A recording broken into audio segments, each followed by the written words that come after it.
Bana nzamba kelele wa ange. Et on a des démo bon. Vous savez, quand on a commis dans Brazzaville, la bandit service à délivrance. La bandit au sambela. Un esprit zolo balanga elonga yo na mboko ko lukaninga zangu manga mela abali. Alors na ba prédication na baki abi soki akobuka lokuta Nzambe aboma sur place. Wana maloba na ye. Na maloba na ye. Et sur place, c'est une histoire vraie. Nzamba bétier kana prêchoir, a koufi sur place, a bandi pe kopola sur place. Ténèbres en réalité, c'est l'ignorance. Quand la personne vit dans l'ignorance, la connaissance de Jésus-Christ, c'est ce qu'on appelle la lumière. Parce que c'est comme si Bangonde Basimbi bâton de commandement qu'on a pour parler sur William Branham. Nambo Cannabis. Bameka koyebi sabatuke ya Willy azalaki moto. William Branham, c'est une personne oyo soki parce que personnellement, je ne croirais même pas dans le ministère, personnellement. Batieli do banzam de kolandisa manenge Romains chapitre 8. 9e verset sur l'annexion que pour vous, vous ne vivez pas selon la chair, mais vivez selon l'esprit. Bato na bika ko nzamba lo bité bato baza lokola maître na bango comme on a Christ. Or Christ a crucifié qui la chair. Na croix, ça signifie le pouvoir du péché a été ôté à l'homme. Babiloko wana, premier jour na kenda na dojo. Bazalaka na 2000 francs à l'époque. Na kenda 1000 francs na ngana komi, mais na retour na zonga na 125 000 francs, na 125 $. Tu es un nouveau, or tu peux les transporter. On a bienveillance. Bon ça nga boulam. Pour le binaki makiri. Tu expliques ki bato awa ke étoile mu na mbunzu te na nus. Oh, na kumangani. Étoile za na nus. Moto asala ba pratique macha yebi. Voilà pourquoi mon likambo wana ya koleka ko pénétrer moi na Nice ezalaka na ampleur ko pénétrer libal na Nice bakomi na ba pratique wana disons ba passe temps s'il vous plaît. Livre des esprits ngo yali kaka Bible oto simbi to pe yali buku mususu o ebombi ba sekele na kati. Mama bijou no yebisa yo ba théologien wana Satan a infiltré bango po ba bebisa penza liloba Nzambe na ndenge sengeli. De la Baïbanso, Bakolanda Bisso, la valeur sur dans le Seigneur, Nalinga Rabino Mingi, Maman Bijouka, vraiment la porte à Rabino à cœur, na l'obarasso qui te recommande na Soussou, Matondi, Penkembo, Ezonga Bongo, na le sponsor numéro 1, Seigneur Jésus-Christ, Oya Pesinga, na Yoli Soussou Pema, Yamboto Kota, Namo Boko Amaso, na Bisso, sujet na Bisso, bon, mais c'est toujours sur la Sainte Doctrine, Tovandiwana. La réalité dans les églises, précisément, na église de réveil, vraiment en tout cas, christianisme, makasi, toko développé ango awakaka et longo na invité nanga, mais na kozala ingrateté, ya kopé sambote na ba diaspora, communauté congolaise, na pesi nombote. Je vois aussi le couple Simon Kivoloka, maman Albertine, sa femme légitime aussi, je dis bonjour, maman prophétesse depuis Allemagne, et pourquoi pas aussi les États-Unis, la personne, parmi des personnes qui a rendu ma journée rose, je vois maman Charlotte, Combat à Lambi, vraiment merci beaucoup, c'est depuis 6 heures, minuit, c'est depuis minuit.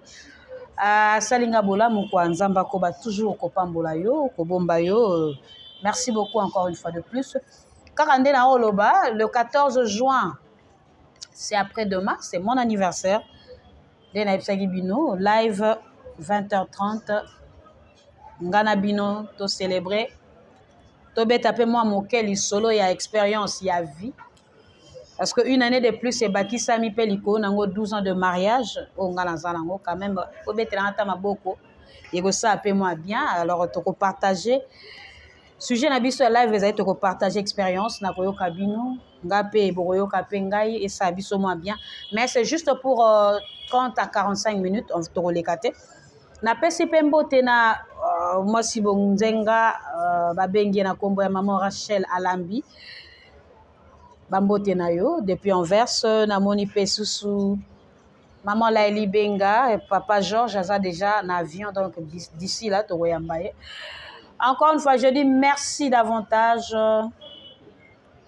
pour na koli nangai na yambango maboko ko fungwama toujours namoni le sponsor privé depuis Londres mon vieux au Barbe Blanche, Timothée Lukebeto, Bamboti na Pelopola. Boali Ebele, Gigi Kiawakana, Céline Yala, Boali vraiment Ebele. Na baina tangite, je vous porte à cœur, na lingarabino mingi, bainanga pe vous allez à la motema, donc na fungola motema pona bino quoi. Rapidement, équipe technique à Maison du Pain TV, bo fungola biso ba plateau to ezali invité na biso na moni Gérasmo quoi. Bonjour l'homme de Dieu. Bonjour maman Bijou. Boni obunga kibiso mwa moke yebisa biso basango memeli biso nini. Non, Dieu a fait grâce. Nabungaki parce que musala nzambe bengaki biso na ngambu ya Congo Brazzaville. Vous savez, Seigneur nous a fait grâce. Instinction ils ont comme de plus en plus élargie. Ils ont fungwama par rapport à la mission na ye. Alors tu vois qui mission de service na Congo na ngambu Congo Brazzaville fallait que comme kuna. On a okende ko sala musala nzambe quand on est arrivé, Seigneur azalaki vraiment au rendez-vous. Il y a eu tant de témoignages autoroki ko diffuser en côté. Eza nango mabete ko tatola nzambe par la diffusion mais personnellement bande ko baroya mingi pona makambo etali ba délivrance. En motopo voilà na Yesu ay la délivrance eza lokwa moto ayeli lipa. Ngalinga moto landi liloba. Na kati ya liloba nda kuti siko bokangwa minaye. Mais Seigneur a fait grâce, la photo tatolango, et ça n'a pas d'ailleurs c'est un prophète. Oh, ça n'a pas pendant 18 ans dans la folie. OK. Donc tout penser débat qui pendant 18 ans, ils a guéri à diable, mais quand on est arrivé dans le deuxième jour, on a vu sur la Congo Brazzaville, il y a l'Osambo, Zambasala qui grâce. Amen. Et à travers la prière, Jésus-Christ s'est manifesté. On a vu sur le lot, Kimia et Zongi, Azan normal, et puis sa maman Zala qui tellement émis et touchée. Na lolenge nzamba sali azanga kelo opesa nzambe nda pesi lopango mobimba lobina ngana tonga auberge na Pointe Noire na Ngoyo en tout cas inutile ya kotonga auberge tami to pesa yango na nzambe papa elonga botonga tempelo oyo ko permettre ba na nzambe awa basanganaka afin que musala nzambe esali makoba ko bakanga mususu pe babika. Donc toujours lancer déjà appel na bande nyonso balingi ko tongela nzambe tempelo oyo to banda ko sangana lokola bato église bâtiment na niveau ya Ngoyo na Pointe Noire. Donc au bengi biso je pense que ça sera une bonne chose moni to lobaka boy soko pesi moi soko bala teza loko boaki pour boto on est balé donc ça signifie choli. So pesi moninga yeba ko défi pour lui par ko zongisa so pesi mama yeba kiza loko bombi mais so pesi nzambe ba koloni. Donc place à malama genda kotika mbongo ezali sika o balona ka mbongo fo bota lobi. Amen. Donc tozala ki wana tolongo Brazzaville il y a eu tant de temps hein ba témoigner belé tokitaki Pointe Noire pour nous na pesika to moni pe yango ba pesi biso ezalaki esengelaki to zongaki Kinshasa après to keso sur ngambo ya Matadi pour 3 jours.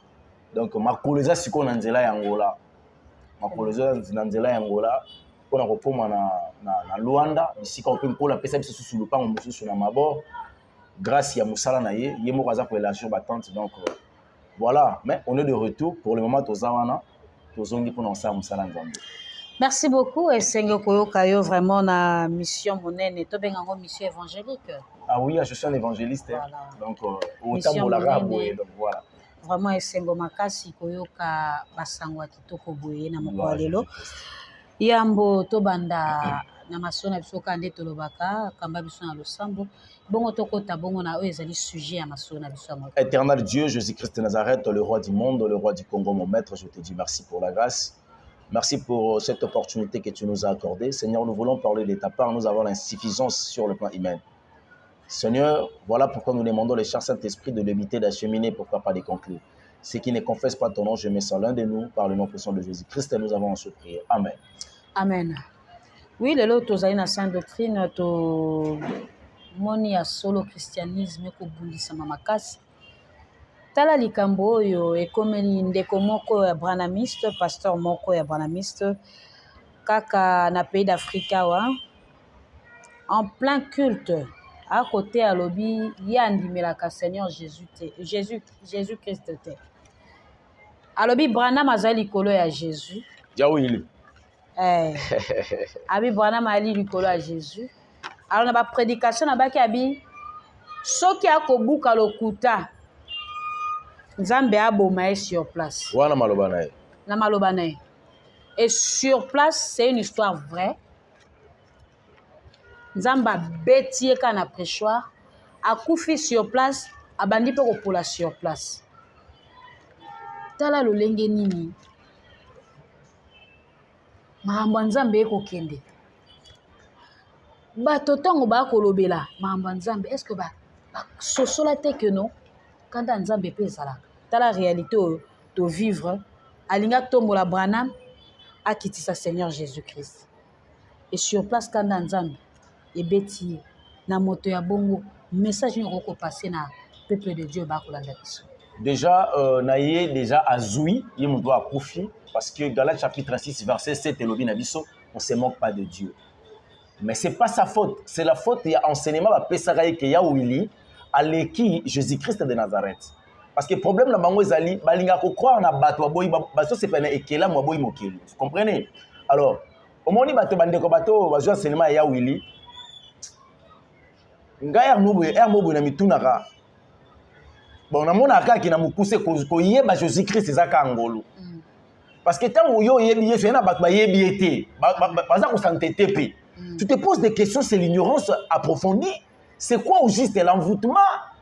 C'est quoi? Mais d'ailleurs comprendre que ngane na zungolu. O epesa meli bande kono sauter. Le problème ezali nini? Ezali papa na biso dioka, papa na biso baruti. Faut ba yebisa ka batu. Parce que c'est comme si bangonde basimbi bâton de commandement pour na ko parler sur William Branham. Na mboka na biso. Ba meka ko yebisa batu ke ya Willy azalaki moto. William Branham, c'est une personne oyo soki parce que personnellement, je ne croirais même pas dans le ministère, mais personnellement, on les a engagé nga. Parce que j'ai des vidéos, il y a enseignement, il y a Moutouana, à un moment, on a écouté que Moutou a bungaki. Parce que le plus grand problème, il y a bon, le mot christianisme, il y a pour utiliser en autre côté, mais tout le bakak. Le christianisme, c'est la fin qui justifie les moyens. Quand on a un problème, quand on a un problème, mais quand on a un problème, il y a un délicat. Vous comprenez? Alors, tant que bateau va faire dans la katia, bazo tombe la brochure koleka maloba nzambe. Ça signifie bazo tombe l'enseignement ya William Branham, koleka l'enseignement de Jésus-Christ, qui est la sainte doctrine. Il y a un fondement ya motopo atala, abenga mapenza chrétien. On va bijuna répéter kali kamboyo, batonde ba commissia, le mot christianisme, afin que la vie de Christ sur la terre, par l'applicabilité, est comme une religion. Okay. Parce qu'en réalité, le christianisme n'est pas une religion. Et donc, comme une religion, on dit que le christianisme, c'est le catholicisme, comme Christ a dit que le judaïsme, pour y aller, mais là, de par je m'en vais. Mais pour que le monde sache que vous êtes mes disciples, aimez-vous les uns les autres. Ça signifie qu'il avait légué l'amour et sa vie à ses disciples. Quand ma disciple va vivre à Christ, va mettre en application, des chrétiens. Si vous avez des chrétiens, pourquoi? Parce que mon a crucifié qui la chair, mais n'a croité. Conformément à la parole de l'Éternel, dans Romains chapitre 12, premier verset jusqu'au 2e. Ne vous conformez pas au siècle présent et soyez transformés de renouveau de l'intelligence. Tant que vous avez besoin de conformément au siècle présent, n'importe na bango, baboy kotambola ndenge, bonzoto senga bango, batieli lo banzambe kolandisa mandenge Romains chapitre 8. 9e verset sur la que pour vous, vous ne vivez pas selon la chair, mais vivez selon l'esprit. Bato na bika kolandisa bango lo bité bato baza lokola maître na bango comme on a Christ. Or Christ a crucifié qui la chair. Na croix, ça signifie le pouvoir du péché a été ôté à l'homme. Si vous avez un Willy, il y a Simon, il y a Bouddha, il y a Mahomet, et puis il y a un témoignage, il y a maman à 8 ans. Ah, papa. Maman. Maman. Maman a 8 ans. Ah. Et ça peine à 4 Coran. Nombre de femmes où il y a moi na 8 ans. Mais ça muta okanga moi na 8 ans mine. Et ça problème té. So bato wana ba ina ba enseignement oyo et ko détruire bateau parce que la mission ya diable ezani. Et ça quand muta kendelo la dit. Alors, il faut dévier la personne de la connaissance parce que quand on parle du ténèbre, le ténèbre en réalité c'est l'ignorance. Quand la personne vit dans l'ignorance, la connaissance de Jésus-Christ, c'est ce qu'on appelle la lumière. Vous comprenez? Alors, il a fallu un enseignement na bango ya mabe, faux enseignement. Avec les enseignements, on va sa bateau. Et qu'on soit là, désorienter moto. Dans Nzambene, il y a sur les Jésus-Christ de Nazareth. On m'a bijou. Au moni, ndeko wana tia comme na niveau lobige William Branham alegi Jésus. Ce qui est sur alegi William Branham a fait sur place. On se moque pas de lui, a fait maman. Et à poli. Ndera zabongo. Tourment na ye. Eye bigahe. Ndenge biso to fanda kapena boy to kenda na l'église. Est-ce que tous on atteint kolobake ndenge zaboye Yesu Kristu aleki Bouddha to lobela mamba Bouddha. Biso to mamba Bouddha. Mais bango na ba religion na bango tout souka nango ba yaka ko simba Jésus Christ. Et ça répond ni. La raison c'est quoi? Bakofanda biso bitumance la le péché et le diable. On combat le péché et les œuvres sataniques. Combat les choses à Rawana. Mais bango combat bango à Jésus-Christ. On va comprendre la puissance na maman, le livre le plus lu du monde c'est la Bible. Interrogez l'histoire. Et pourquoi? Pourquoi pas contester? Nenge to fandi awa ezana ba musulman batanga Bible ko leka ba chrétien na raison. Est-ce que ezana ba chrétien batanga Coran ko leka ba musulman bazali? Batanga leka ngo ka ko contester Coran? Non. Le lot to ko net ngana ko bibina ko tanga yango po na comprendre que bato ali to kende il reste côté trop. Bazona ba message moko boye o ko sala plan que bato ça la désorienté. Ce que to comme une attente du soir, le temps ne plus. Voilà pourquoi la persécution de l'église est commise. Le message n'a qu'à au sein de l'église. Bâtiment to kenango bongo et comment a changé. Nathan oyoroté à de prospérité, c'est de la folie. C'est de la folie. Comment ça non? Donc pour ndeko wana nzamba zo lokumu ndenge yemoko Seigneur Jésus-Christ a bétier azui ngana pa boli nzambe pour epesa leçon na ba ndeko ya Willy. Ba croyant ya Willy, boy ba ya William Branham. Ba ndeko nanga ane loko moko osala binote pour akufa. Boyebi place tombo na ye eza. Boyebi place kunda na ye eza pe boyebi ke miku ane eza awa. Mais besoin que ne croire na moto babota qui est papa maman balala raté. Papa pena boya bisimba rabi lelo na mi yoka ni langa oyo fo moi boy. Allez, basali pratique sexuelle. Papa pesi mama zemi. Mama boti ya Willy zingolu. So ki ndenge biso to zaki lelo ngolu ya ko appel au ministère. Ta monsieur Willy pas so ki ngolu. Mais place à comprendre que ya Willy fit un prophète. Mais et pas dans bango ministère prophétique qui existe à l'intérieur. Bango ba descendant na. Pourquoi pas dans courir na prophétie? Mais bazali ici d'un ministère prophétique. C'est quoi? C'est la contradiction. Donc allez-y comprendre que makambo wana nyonso nenge tolo bela Jésus-Christ to na mobandi. Ce sont des païens religieux. Bana kata ki paganisme ba kenda ko luka soi-disant nzambe. Ils sont à la recherche de la divinité de Dieu mais na kata confusion. Merci beaucoup, Tolandi Onabokebi. To Kendena aux États-Unis parce qu'il y a de ces réalités au Salema. Mais apparemment, c'est comme si le message, on peut pas s'envoyer comme la puce de l'arrêt, tous un peu ignorant, un peu ignorant. Aux États-Unis, bah, copier ça enseignement, il y a esprit de bienveillance. N'habitez mais un peu comme ce soit biso. Dans l'église États-Unis, bah méga church. Oh, bah ça financé na ba organisme minene. Alors, parmi les organismes, wana ba misusu bazali ba sataniste. Ba ena mbongo na bango. Ba koluka. Bino ba évangéliste oboza na ba YouTube. Bango, neti ngala ole sa na ba prophète ba na ba luka mapesa ngambo. Eza plate. Ba biba ota bino bwana na garçon moko ba mibenga ka prophète. Ngai teti kam galata ngakombo na. Tanga ka papa.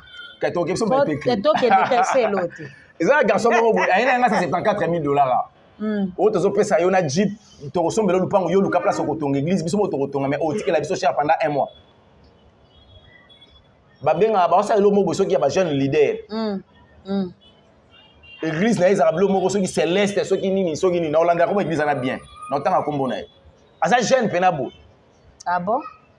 Frère, bon l'ex ça nous de rôle en botika. Mulonga botika pour ceux qui apprennent nzala na yebi yango ceux qui pona mpiaka na yebi yango boy enseignement bienveillance maman na enseignement bienveillance na oyebi so na Mukuse Galate chapitre 5 verset 22 ça fait partie des 9 fruits de l'esprit, 8 fruits de l'esprit énumérés dans 4 bolingo. Vous comprenez? Alors, esprit à bienveillance, wana ba obeta li solo, ezali esprit à c'est quoi? Soit pas na bango kendaka le quoi esprit à fraternité. Tango nga na nango fona sunga yo sunga ye. Mais bazo ya na mbongo ya mabe pour influencer les autres pour pas me marrer na ndira satana. C'est le viande de sacrifier aux idoles. Mbongo wa mabe. Mbongo wana soki ba pesi yo. Yeba yango ke bako utiliser énergie spirituelle na yo. Un bijou je suis un doki. Nalinga pena ko lobela mingi makambo wana te ba majo na kotaka ba biloko wana tout consort parce que ça n'a pas de sens. Moi j'aime bien parler de Jésus-Christ. Ba biloko wana premier jour nga na kenda na dojo. Nazalaka na 2000 francs à l'époque. Na kenda 1000 francs na nga na komi mais na retour na zonga na 125 000 francs, na 125 $. Tu es un nouveau, or tu peux les transports. Tu es on a bienveillance. Bon ça nga boulam. Pour le bien qui m'acculte. Show. Quand on a vu qu'à 125 la culte, mais c'est après le qui les a toujours mis. On monte l'occasion la culte. On a mis là-bas. Pour na yemi na rosoir. Donc si j'ai un problème, la fraternité va nous obliger ya ko aider. Lobi na webisa mutu na obitala bolingo yo kaka bolingo ezara pa na biso yaka. Mais mbongo ba opesa bato ba mbongo mabe. Ama bijou. Ngam kolo ebisanga so na likolo mbongo te na likolo sexe te na likolo lokuta te na likolo orgueil te na chité. N'a eu 2 fois poison dans Moussa Anzam. N'a pas côté na caché mon n'a pas criminel, n'a pas crime. Pour Moussa Anzam. Bien 2 fois poison mais tu as une bonne mine. Ozo mona. Na fana bana ba criminel ba longa bilamba nyonso na 21h banzo betanga. Ba tu na nga crime nini yo sali na sali crime te. Oh, bo tu pas côté so aponi. C'est à cause de l'évangile. Donc à un moment il faut payer donc tu as payé le prix évangile. Le prix du ministère, tu as payé. Au frôler la mort. Trop jeune. Et comme un mot ça la passe au fond du haut là, n'engagez pas ça volontairement, consciemment, avec beaucoup de préméditation. Mais parce que je ma commune en Zambie bazoya. Yo moi nous loin moi quand nous rezate. La yebi sarabande ko wana que la voie la plus facile pour aller au ciel avant l'enlèvement c'est la mort. Ce qui me colle dans la position sim c'est nous makila na bo simbango. Et puis nga gelo la. Mono ta kufa makila na ba simbango. Mono ta kenda. Donc ces gens là avec ma pratique na bango wana mbongo bango ba yela kabiso eza mbongo makila. Dernièrement c'était hier dans les caméramans dans la tambola na mono nous pango na limeta. Ba pesa nga $25 000 na bombo. Ba pesa nga bombo dans la sirène. Na lia yango na sala ka effort na kushaka na basi na semaine 4 fois. Moi, si on a couché la fin du mois, il y a une façon de la toilette dans $25 000. Si on a $25 000, on a eu pas de peso $25 000, on a bombé la guimauve. Yo zimbo madame. Tu expliques qui bato awa que étoile la mundira na mbunzu te na nus. Oh, na fumangani. Étoile les na nus. Moto asala ba pratique à macha yebi. Voilà pourquoi mon li kambwana ya koleka ko pénétrer moi na nice ezalaka na ampleur ko pénétrer ni bal na nice komi na ba pratique wana 10 ba passe temps s'il vous plaît ba passe temps voilà la bongisi mon temps ba pasteur au fond na pasteur Richard ko tango bien ko mélanger ba passe temps na landa passe temps moko akoloba lobi après tout nzambe pa pesa biso ba position te ya osana mwasi nzambe suka pesa position mwasi na nga na bali do akomi anga siko position na suka pesa position abi écoute lingaka ne fumangani makasi soka za ignorante c'est quand même makambo sala mais soka za ignorant a mesurer les conséquences oyate. Tout acte l'homme pose sur la terre maman bijou na oyé sur le plan spirituel positif ou négatif et ça a une influence ba demo ba l'équipe son ebelé ba ange ba l'équipe son ebelé tala et ana ba ange mususu banda za la ange nana koma place oyo ba séraphin bazate. OK. Bazali. Ba nzamba kele le roi ange. Et ana ba démo bongo. Vous savez, tant on a commis na Brazzaville, la bandit service à délivrance. La bandit ko sambela. Un esprit zolo bananga elonga yo na mboko ko lukaninga zangu manga mela bat. Na peso 24 heures. So bimité. Aw. Ozotika là. Na commis na Pointe Noire. Na keti na la côte. Na tout na bande ko nanga Pointe Noire mais pourquoi place o ya place o benga ngo la côte. Babi, c'est parce que la reine des côtes nage la rakoto. Azarap n'a pas océan. La reine des côtes, elle dit deuxième reine la plus puissante après Amazon, au Brésil. Ok. Où est la sirène? Il y a la reine, s'il vous plaît. La reine des côtes. Mais la première, au Brésil, la monnaie pendant Zambalaxa Kazali puissante. Bakolapa. Na chema na koti na kati océan na chema kona bisi nkolo na wabinga na mona mai oyo kela. Na wata la longueur na largeur na profondeur na gangi na bi yo za pena nzambe oleki banzambe. Siko o nyonso na mulai na mukuse nango na profondeur nango na largeur et pas no siko le même pas na genou suka na cheville. C'est que yo amunene koleka. Mais a on est tolingi to implanté. Ce qui ba esprit des eaux. To la reine des côtes a dominera a nga siko na ina kombo na yo. Nga na yo récupérer la nuit. La reine des côtes a visitation. Ba expliquer nga tango to bâtir makambo ko sema mvula ba konokisa. Makambo e ko salim. Na plan où ils ont préparé. N'est pas l'église où ils ont appris à évoluer sur le plan de la puissance, na message. Ce qu'on voit le roi pointe noir la reine na ba sirène baza yo ko na message ya déploiement. To comprendre moi muke.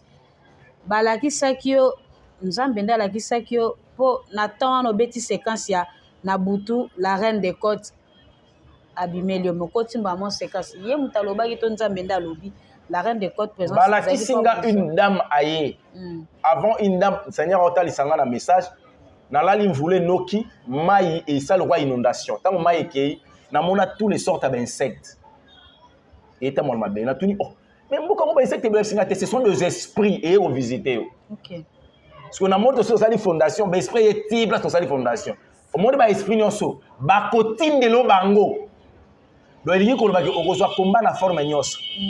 Regarde à droite, à droite, je vis une jeune sœur. Tu vois la reine, m'a apporté le corps physique pour Aluka se dire. Si tu oses, au Tigalia, mais ça c'est signe surtout qui n'a seki. Nabi aïe éviter qu'un colon n'abîme soit l'obak. Vraiment. Mais qu'on fait pour prévenir. Si on a un enseignement, ça a l'école sexe, ça a l'école mbongo. Donc ceux qui ont lu oye la biso mbongo yamabe, en tout cas, maman bijoueuse a perdre sa temps. Passe-temps où il y a que le makambo tali nuis et lingi koloba azo mesurer ma conséquence à makambo wana ti parce que ndenge za boza na ba énergie ya bato zalaka travailler ils na ba étoile la bato zalaka suyer ils na ba étoile la bato zalaka étouffer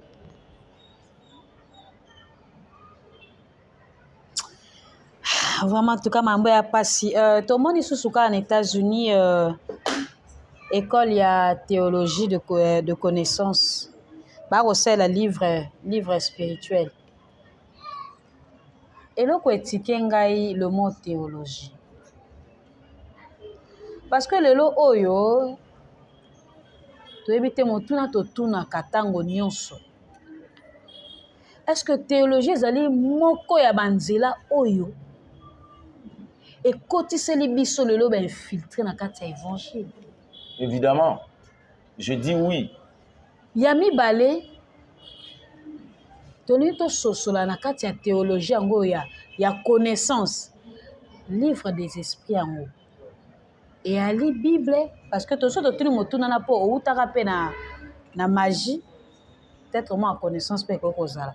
Livre des esprits yango yali kaka Bible o to simbi. To pe yali buku mususu o ebombi ba sekele na kati. Maman bijou no yebisa yo ba théologien wana satana infiltra bango po ba bebisa penza liloba nzambe na ndenge sengeli. La majorité de batangisa bango c'est la philosophie humaine, ça suffit la pensée des hommes. Ndenge mutu afanda calculer pena bo bia en réalité to comme ça likambo boy. To pe sango pe comme un principe. Bato bandimi ba biki yango. Le plus grand problème dans la théologie, est-ce que la personne qui vous donne l'enseignement, il est déjà sauvé? Est-ce que c'est un chrétien repenti et converti? Parce que ceux qui m'occupent de ceux qui m'occupent de la repentance, mais la converti déjà perd sa temps. Mais bango kuna ba ba côté à la bango repentance c'était bango ba côté à prospérité. Ba côté à allez-y comprendre que ça fulu qui mais yango peut to komona kaka lelo na église lelo ba terre sous repentance ta. Ma bijou. Moto auti na bondumba aye na mbongo na ye atie na panier. Molimo sato eko mona bondumbo ya sete me molimo sato eko mona mbongo ya ye nango pambwama kende liboso fuluka makambo nyonso malamu bakokitila ye okomona te quelque part mpe ezali mwa bilembo oyo ekotalisaka bato bazali ya ngambo wana nazobandela koyebisa oke la théologie par excellence moto apesa yango eza molimo santo le cher Saint-Esprit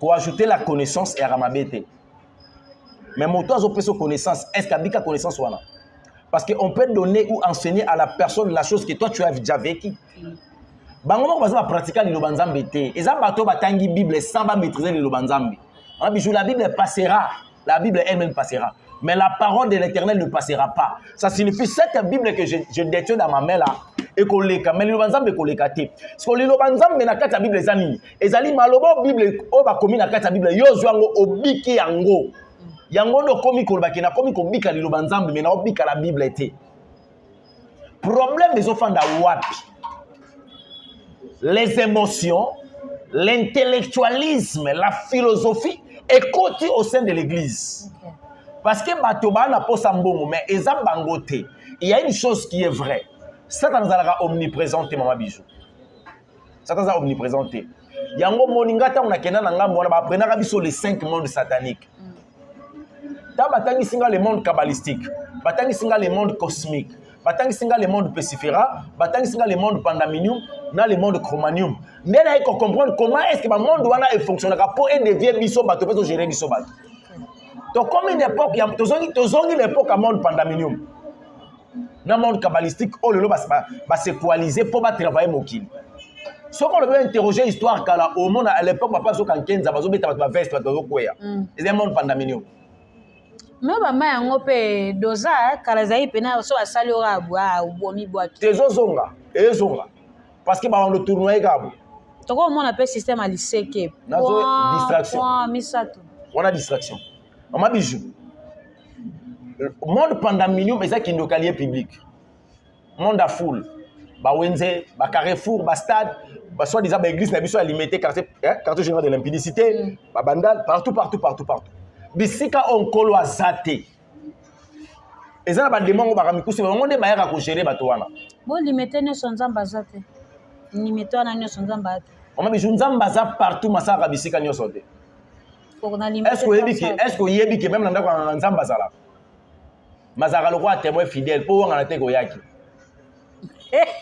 makosala na ndako anganga te parce que quartier général de l'impudicité nzambe atalaka bango na miso me baa na nzambe te aucun pasteur wana otombola musa baa te yango moni ngai na bango bolingo ezalaka balingaka nga te mpo bayebi ke moto oyo ayebi biso mpo ngai na bango toyebani ado bokutanaka kuna yosobi bango batikala moni bato wana toyebani bongo banani siko batia nga na boloko banani bazalaki commanditaire à poison bato alimete komanda première rite deuxième rite mozotika pete mpe monoko ozotika te koloko ya mokolo yebisanga tika na tiki mabijou nga akende otanga nakenda osala classe à droit na université je suis un juriste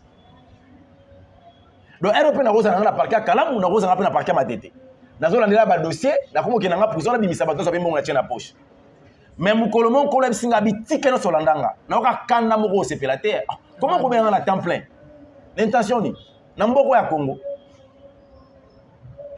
tika nyonso olandanga mais ntango abina landa ye makambo ya yebisenga eza oyo naobika lelo le monde pandaminium eza kindoko eza ya lieu public bademo ya monde wana soki moto aye soi-disant au nom de l'église pouvoir baopesa ye eza ya succès élévation na finance mpo ainfluencer zala na vie de lix baopesa modele ya temple okotonga nando ndenge efo ezalina par rapport même ya bacouleur na nsima makambo nyonso wana eloko ni baopesa enseignement ya mabe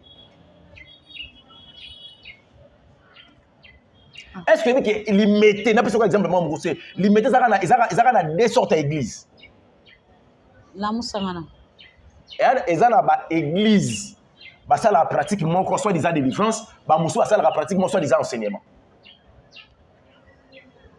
bon enseignement ça siko yoka enseignement ngozaka ni enseignement ni ba pesa enseignement ndeko mo balobelaka soit disant la sanctification ma pour la sodomie genre enseignement nazoya osoyo ka bato ba fandi sur les six principes de la sainte doctrine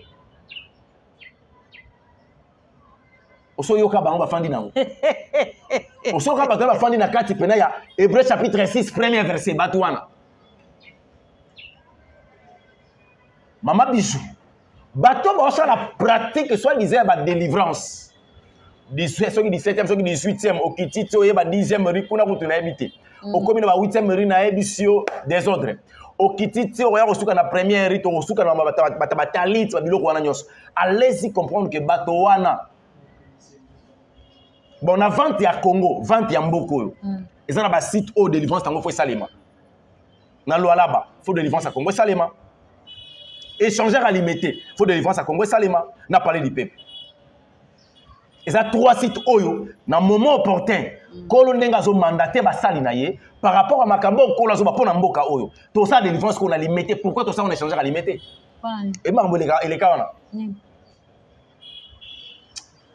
papa fungola makamni c'est pas le moment yeso a 5 ou 6 mois na 12 ans ceux qui a 13 ans lobi bolo baté que makambo salemi abo pese ka biloko olia mais kaka bino mo ba pasteur obi ke no mboka oyo zali mboka moko béni eza mboka béni ezali mboka moko ya mabele malamu mais quand la carte mboka ngo ya ezali béni to kokuta nsusu na ba mbiskade ba kokoso makambo belé. Non problème eza nini eza que ndokyo babenga mundele tango yaki awa accompagnaki ke mboko pona ko gérer ngo bien faut komisa ngo pays laïque avec laïcité pour permettre toutes les religions à yabiso surtout ko travailler na mabela Congo moto na moto ko bela nzambe na pour permettre sauter bana ko évoluer sikoto bo comprendre on ni bo sali otika on peut laisser le temps au temps.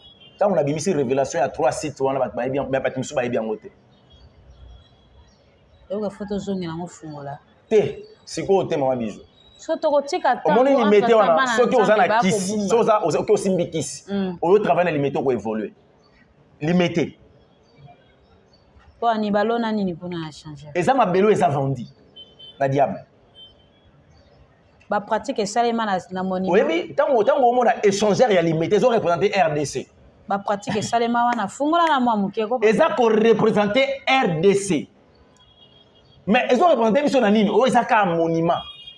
Mukolo ezali na kofungola bisika o bachaka na ba rompo bachaka ba statue. Les esprits qui est derrière le statut là, pour l'environnement wana comment est-ce que va travailler? Na fungola ngo plus tard. Oui, mais le pourquoi totem mboka o ezaka léopard. C'est pas le moment. C'est le monde principal dans monde azamba. Ozo simba ka ba frère papa mais tata bana nzambe ba ko bunga. No linga yebiso que to comme une époque oyo. Tozongisa bateau na kata sainte doctrine, to parler sur le message ya dépouillement au vrai sens du mot. Tozongisa bateau na kata ya confession, repentance et conversion. Bateau ba ba chrétien authentique. Alors va ya monde pandamie mais avant o memara bateau, ba ya na succès. Au monde en époque baba veste elo ni zalaka na maté ba mo la so bilamba ba la so ba mituka ba la biso ba biloko ba bozu na bango na toute la question na mabumu ba mbisi na mabumu ba bimisa biso c'est on les a pratique à magie rouge on est mama mikie mais tout le monde est en église papa tout le monde en église que magicien ta sala yango magicien ça ba pratique à bimisi nyama na libo dadi ya bimisi nyama comme magicien kasi dadi na pai ba kombo na ya bolula Mama Bijou. Tant au monde kabbalistique, ba esprit des eaux, monde maï et koti, pratique ni yak makasi. Maï mafuta mungwa. Na suka nango. Mama et là télé mabe koti l'église, allez, ba sexe pe bandi. Tant to koti na monde sexe tap nga na oseka. Na ko bon que diable suka yo simba soit déjà église, o ba mbenga ba église wana. Mais tant monde yake ko abimisi. Abimisi akia simbi abimisi monde kabbalistique. Abi kende bon on est travailler et comme on attend au to kota na monde pesiféré go bima obisa besa zambe monde kromanu me go nécropole bokunda ba nécropole na bakomani entre ciel et terre na entre on bacha statani il y a ange oui il y a ange dessus. Si vous voulez entre, vous libérez entre. Ciel et terre. Vous avez droit. Et ça, c'est quoi place ni? Quatrième dans place ni. Le monde spirituel existe et la vie spirituelle existe. Même dans le christianisme, tout ça la vie chrétienne, la spiritualité chrétienne. Moi, nous avons la vie chrétienne, la spiritualité chrétienne. Ok. Mais quand on explique c'est une doctrine. C'est une doctrine. Parce que le problème est l'insuffisance de l'obéissance à ma cache.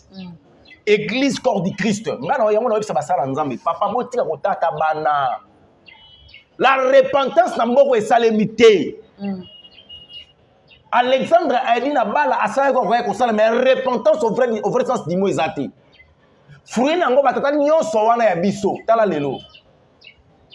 Biso bakoti ndako. Yango lokwa nzamba zaka na ba réserve na ye. Aka na bato yazo bimisa kaka ba ozonga aka na kata message. Congo ya lelo mama bijou biso to kokoya lo bela susu mo repentance te, conversion te, nouvelle naissance te. Déjà na ndenge ba grand soit disant ba grand ba leka ki avant biso na mboko ya Congo. Mama bijou mais ero to lo bela makamu susu. La sainteté, la sanctification au vrai sens du mot. Et puis tout ça, comment on a niveau adoration. Amen. Est-ce que dans Congo, il n'y a pas des adorateurs? Gospel, ils ont fait pour la makasi. Allez, mon lot, ça la musique du début jusqu'à la fin. Au sommet, on a un clip. Alors là, tu as mis tout kabanda comme miné. Au sommet, on a un clip à mon lot. Babi gospel, il y a un succès. Bon gospel, bango. Tu vas compter bango te. Doppel, to gospel. Gospel. Doppel. Babi musique. On a doppel. Yeah. On a doppel. On a gospel. Hey, yes, solo. On a doppel. Bato batika nzambe. Problème na bango balingi de musique. Et puis bana art. Ba yesiko ba artiste. Mais ba yebi te ke ba benga mi ba adorateur. Pour ba betaka ba cantique d'adoration. Problème c'est ça. To combien de temps au moment bijou, il faut l'église. To zonga vraiment na makula nzambe. Mais bitumba ya biso église ezali message to zo ya nango. Ngana yebi tangu nzamba benga mutu na appel au ministère. Mama bijou ana likambo yebisa mutu wana message ya kopesa na libota na ye. Amen. Je me pose la question na basali soit disant basala nzamba mboka nanga. Kola yebisa bango nini? Kola tina bango ba yo zo mbongo na évangile. Tangu tozo kola na mombele a on a terrain indolé okomona campagne. Na suka na ngona alinga yamba Yesu. Mais lelo appel des âmes et si là to comme on appelle des fonds. Et comme appel normal. Nazan a tenté tomber la guérison, on avait prié. Mais le mabe kwei ale mutabiki mbaso limwe boya lelo ditikotak okomona, ce sont des distractions. Je peux prier molimo sans toi salir. Maman bijou na personne différente c'est moko. Il y a une partie le charisme, c'est le Saint-Esprit qui joue. Okay. C'est pas moi. Mais il y a une partie le ministère, là c'est mon rôle. Dans la soirée assemblée mutabiki ngam na biksi mutu, molimo centre. Ça charisme. Il y a molimo centre. Donc on n'a jamais fondé le ministère. On a pesinga na charisme molimo centre. C'est faux. Mukola suka nkola oyebisanga où sont mes brebis na oyebisanga délivrer ka ba quel fait. Parti ministère et simba makité. Et loko zo boma église corps du Christ yabiso. Na yabi bande kwa libanda tineta Congo Brazzaville na kutaki ba tamayele na ba tamayele. Donc les gens sont trop scientifiques dans l'évangile, trop scientifiques. Mais ça c'est quoi ça? Bon, c'est la Togoya. Oh yo quoi ça mama ba quoi ati. Hein? Bamambo kwea bakwea ati. Baba linga douceur. Molimo sa soka ya na posa baluso na poto ko baluko na poto. Yene muta balusa. Bisoté. On m'a bijou. Il y a ici qu'on appelle na école ya disciple. Bato ba ko yekola ki Yesu. Ba bengi bango ba disciple. Mais na kata disciple wana e ana bato benga bango ba collaborateur na ba accompagnateur. Ah bon?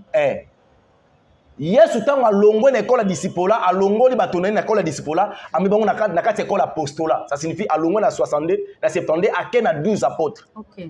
Balong tango na école disciple na basi ba yekola ki. Si on école apostolique, ake mon école apostolat ake na 12. Na 12 wana ake na ba collaborateur na ba accompagnateur. Accompagnateur na kati ya mission na collaborateur na kati ya vision. Collaborateur za moto azali ko maîtriser la vision du maître, à ko imprimer pas ko interpréter ngo lolenge esengeli par rapport à message maître ayebisaki. Exemple ya ba Pierre, ba Jacques na ba Jean. Au moment que Jésus bandaki ko prêcher la foule, il enseignait ses disciples mais quand il s'agit que prier OK na 3 personnes. Dimension mususu Pierre, Jacques na Jean. Alors Pour ça, nous comprendre que Judas Iscariote, il était là, étant un accompagnateur. Il accompagnait la mission et non la vision de Jésus-Christ. Okay. La mission du Christ, c'était quoi? Sauver et ôter le péché. Sauver le monde, ôter le péché et le pouvoir du péché à l'homme. Maintenant, pour que Christ a sauvé mon qu'il faut que ça s'anime. Akoufa. Mais pour que ça s'anime, qui peut aider la mission et qu'on Judas Iscariote. Okay. Doté d'un ministère apostolique. Judas, c'est le banane. Bateau va accompagner mission et non la vision. Quelle est la vision principale de notre maître? Faites-les mes disciples, baptisez-les au nom du Père et du Fils. Parce qu'au dernier jour, Seigneur nous posera la question, où sont mes brebis? Merci beaucoup. Aux à la pasteur, aux à la prophète, aux à la apôtre, docteur, un évangéliste, la mission principale, sauver les âmes. Merci beaucoup. On est arrivé pratiquement à la fin de notre émission. Kachiko. Message Yasuka Yamboto Kabana. Message Yasuka pour une émission à l'élo, c'est dépouiller Maman Bijou. Oh, nous sommes salle, on a communiqué. Ozipa mi epananga, epan kolote. Malembe malembe papa. Bon, on dit qu'on te va nous. Et ça malam le cause reporter l'eau la malembe malembe. Papa to kende papa. Likambute. Maman Bijou. Hébreux chapitre 10, 26e verset. Ndegomon atangela nga papa lo ngayo na matière condamnation. Même c'est ce que mutako condamné ngato Bible. Gote anga na kukute fo na anga na écran ka. Kasi poto sa na out. L'écran. Nasema bi. Na lingo mi Maman Bijou. Kitambala oyo mona ta yoga na tamba na che kitambala. O défi suki pona ko corriger nzambe. Ozipe ko na kitambala. Yoka 26. Car si nous péchons volontairement, après avoir reçu la connaissance de la vérité, il ne reste plus de sacrifice pour le péché. Oyemi déjà au solo que moi ça défend sous guité. Moi ça tchara mechité. Oyemi yango parce que c'est une façon de c'est une façon de corriger Nzambe. Ndeza bo Nzamba salela yo pena bas o ba sourcil. Si on a tout une matière Nzamba salela sur na sourcil oyeba te. So que ça plastique de sa matière nini. Mais au combo yango po au komango na crayon. Ça c'est corriger Dieu. Si on a tout une couleur ya linzaka o yanga yo za couleur nini o yeba sanga déjà que ça incolore. Bon que chango rouge, on a corriger Nzambi, tu iras en enfer. Une femme ne peut pas séduire Maman Bijou. Papa n'a séduit. Une femme doit convaincre le cœur d'un homme. Ce qui moi ça ça séduire na accoutrement, na apparence. Non, l'apparence extérieure détruit l'esprit. Parce qu'il y a une condamnation. Donc, l'obi le biloko cha. Ah, papa. Merci beaucoup. Merci beaucoup à tous nos internautes.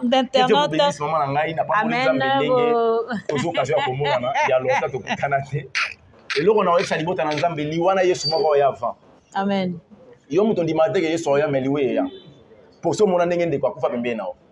Alors, na rappelé la biso que na 17h l'autre il va ba kufa te na ba bota maté. Parce que chaque jour mutabota mara, chaque jour mutakufaka. To ya natalité, la mortalité. Mais na liste ba ya 17h l'autre musu to faire partie. Alors milingela. Ça sérieux. Merci beaucoup. Bon liker vidéo commenter, pas suggestion na bino. Pas suggestion na bino en tout cas. Pas commentaire na bino. Tolandarango, vous comprenez quand bien sa émission, mais na finir la rapidement pesa numéro et téléphone na bandeko ba kolanda biso. Ba benga yo so ba benyo bozwa ngai. Nzaba pambola biso. On se retrouve prochainement, bye.